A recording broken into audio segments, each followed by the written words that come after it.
chance. Kenyans have to change this country because we are... Wajackoya the fifth. Very nice. Beba.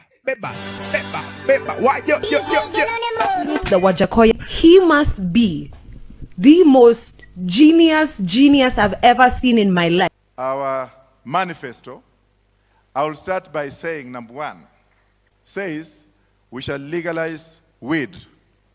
Number one acre of Bangi can earn you $78,000 or 8 million per harvest. A harvest takes only 6 months. Now, if you have to harvest, that is 16 months, you earn 16 million. Of course, it will come with the tax implications so that you can raise money and revenue for the government to continue with what it ought to do. The whole of Nyeri county is 583,000 acres. This means that if we grew bank in Nyeri County, Nyeri residents will earn 45 billion US dollars or 4.6 trillion per harvest.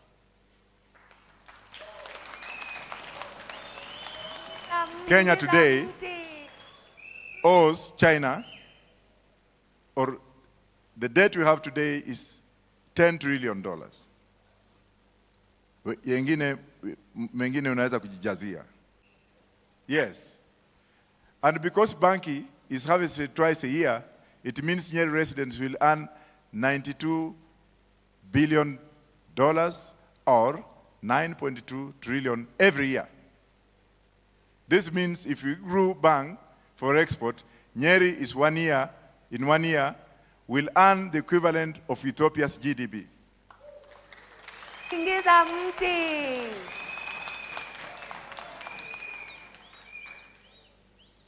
If we grew bank in Nyeri alone, as you see, each Kenyan could get a dividend check.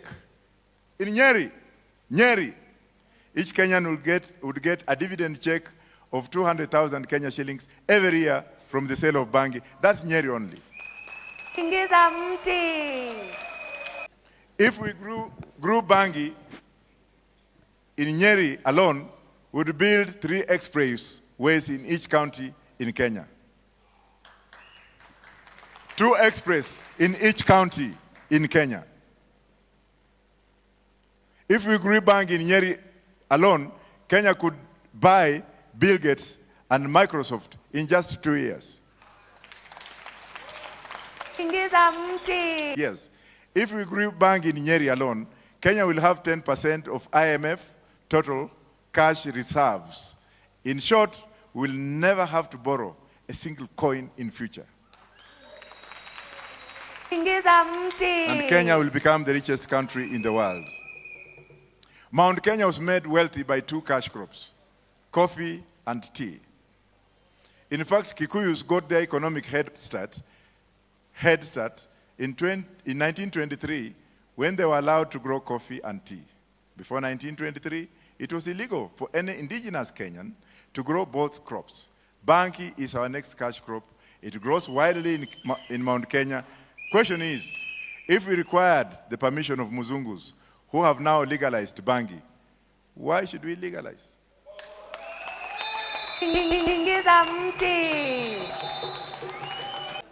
Number 2, snakes. We will rear snakes.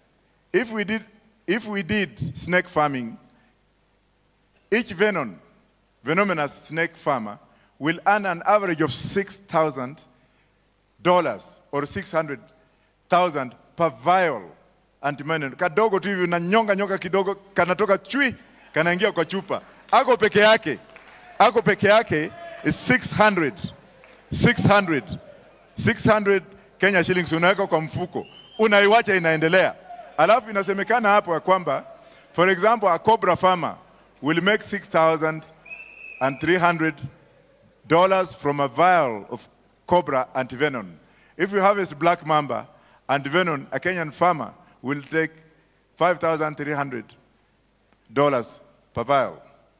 Supposing you have 3 snakes. Nyoka tatu tu. We will export dog meat. But we shall export dog meat to China. We shall export hyena meat in China. Because fisi, hatuhitaji fisi katika Kenya hii. Mchina anakulanga fisi. Na tukichukua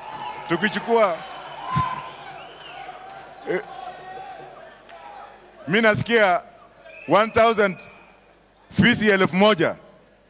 Fisi 1000 wanaume wako na makende 2000. Na mimi nasikia hiyo makende ya fisi ni dawa kwa China. Let's speak it the way it comes. Kwa hivyo hiyo makende iko na bei mingi sana kushinda hata ganja. Kende moja ni karibu milioni 6.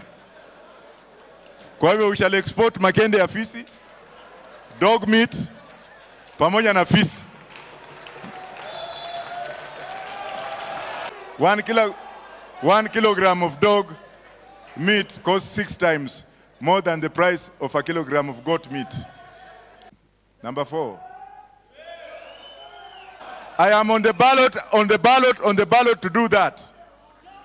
We shall hang those people when we put legislation in place. When we suspend the constitution, part of what we are going to ask them is, can we revert to death penalty?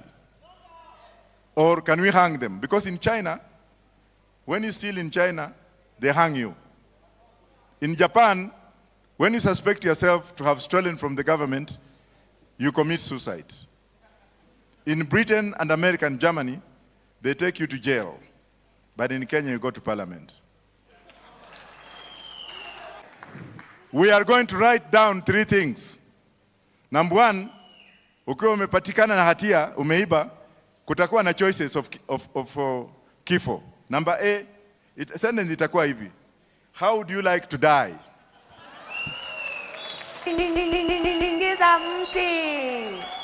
Number A, lethal injection. Number 2, being stoned. Number 3, being shot, firing squad. Or number 4, being hanged. I love there will be a caveat there that if you choose number 4, being hanged, then utatengenezewa ugali, na chapati, na kuku, ndio ukienda kufa uwe umeshi. Kwa hivyo we are going to have hemp. We are going to have a rope made out of hemp. Ile ikikamata mara moja unakufa saa hiyo. Kweli rongo? If we kill about 14 of them, wengine wata. That's what has happened in China. Huko huwezi kuiba. 2 weeks ago they hanged 2 mayors because of corruption. Aka kachuma kutoka Mombasa mpaka Naivasha. Ako kachuma na kaweka ndani ya meli. Nachukua tu Chinese tunaweka kwa hiyo meli na magunia 500 ya bangi. Tunaambia nendeni kwenu. Why am I speaking like this? China is rotten. Wherever the Chinese go, there is a problem. Can I say it? Niseme nisiseme. When they went to Sri Lanka, they took the port of Sri Lanka as collateral. Sri Lanka now is bankrupt. The embassy cannot even afford to pay. It is rent. Civil servant cannot be paid because China has taken their port as collateral. When they went to Mozambique, they took Beira as collateral, the port of Beira, gone. When they went to Zambia, they took Lusaka International Airport, gone. When they went to Uganda, they have taken Entebbe. Entebbe International Airport is under siege. Museveni has legalized trade as a result of the Chinese mismanagement of African economy and neocolonialism.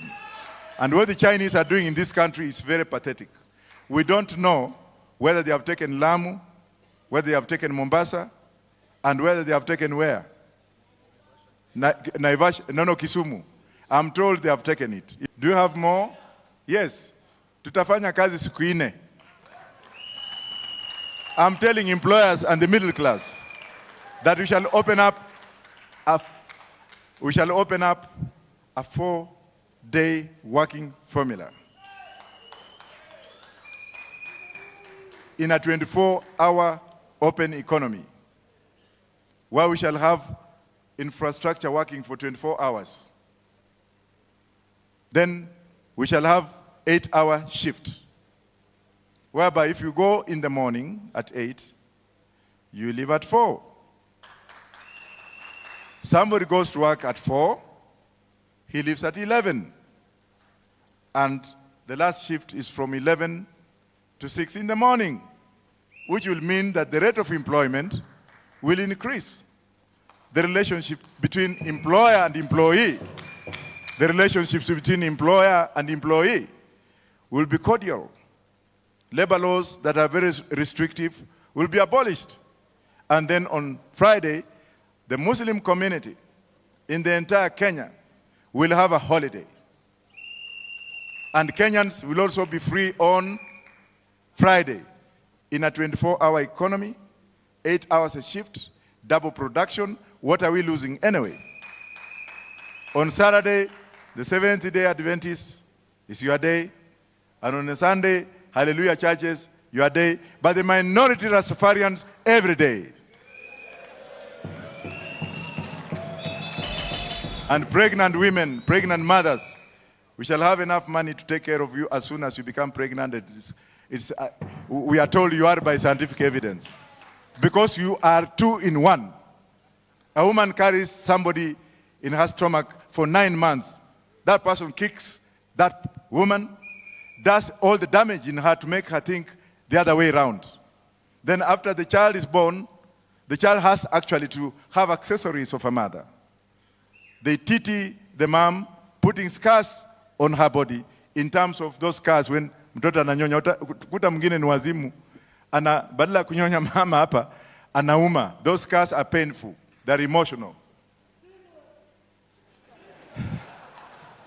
And then after that also, a mama takes responsibility of that child. It's my sincere hope that mothers will be given, pregnant mothers will be given a stipend, whether married or not married, to take care of themselves for that period. We shall have enough resources, and whoever touches on a woman, the punishment will be there, and that one will come when we take over. The issue of the police or police will come later on, and let me tell you this. Having been a police officer myself, I am so bitter when I see people abusing policemen. What you don't know is that policemen are underpaid. What you don't know is that anything that comes from the government is heaped on a policeman as a punching bag. Wengine wanaenda Japan or China wanakuja hapa anasema kuanzia leo askari atavaa uniform ya blue. The constitution says, that's why we want to abolish it, that to constitute me, to make me, please ask me to have popular participation in what you want to transshape me. Police officers are never asked. They are given orders. You find that a graduate police officer today, when he joins police service, the police service as a constable, he earns the salary of a constable. A graduate police officer who joins the police as an inspector of police earns the graduate salary. But these people all help loans and interests. Now you tell me, somebody is being given peanuts and somebody is given that, and also the moral solidarity is not there. There is morality, there is solidarity with the morality, because if the 2 classmates who have joined the police, one as a constable and one as an inspector, earning different salaries, don't you think tuko na shida hapo? Don't you think that we should be proud of our men and women and empower them to do the right work, empower them so that they don't become corrupt, empower them so that they don't become pets of corruption? Don't you think that the police officers should be recognized through empowerment so that they are given the right dues? Instead of being given 15,000 shillings to rent a house in Nairobi, na unaenda na bunduki yako, no vehicle. Police officers are on top of my agenda.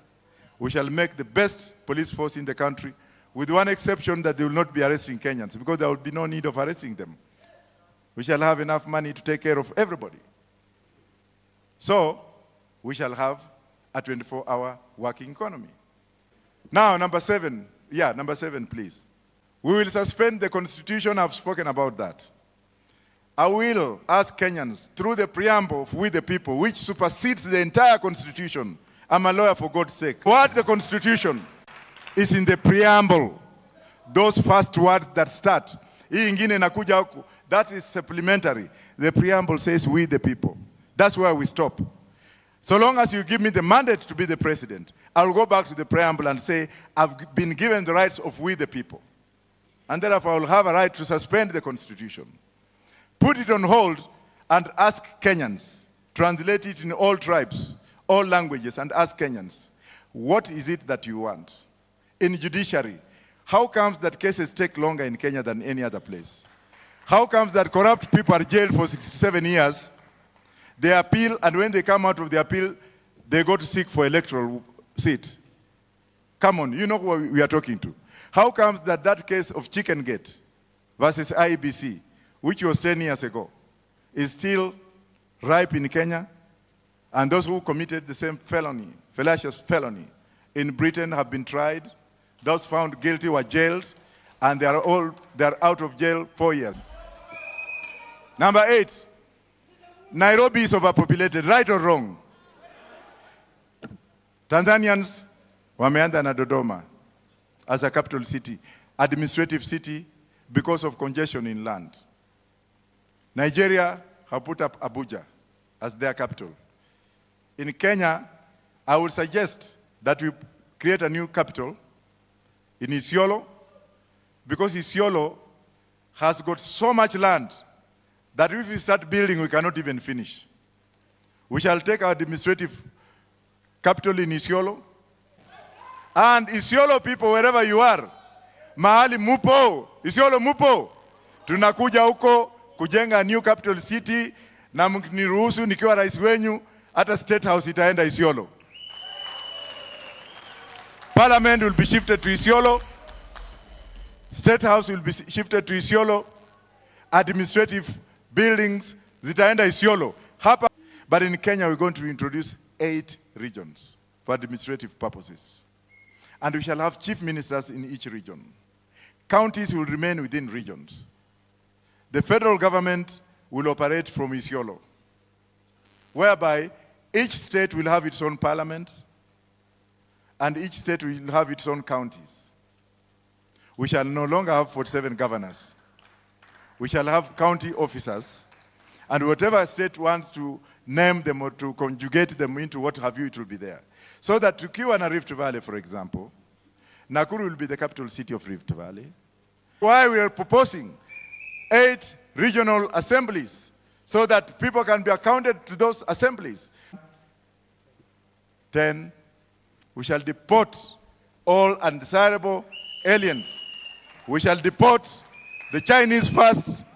Wa China watakwenda kwao, tutawapatia makende ya fisi, tutawapatia nyama ya fisi, tutawapatia nyama ya nyoka, tutawapatia bangi, wakae kwa, tuendelee na kwe, na zile contracts wa China wamesign kuchukua port zetu, if that is true, I will cancel them, and I will cancel all contracts so that Kenya is redesigned to be built again.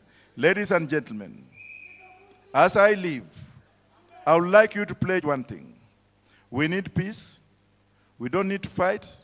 When we live here, let's live as Rastas. Let's live. Asanteni sana. May God bless you. God bless you.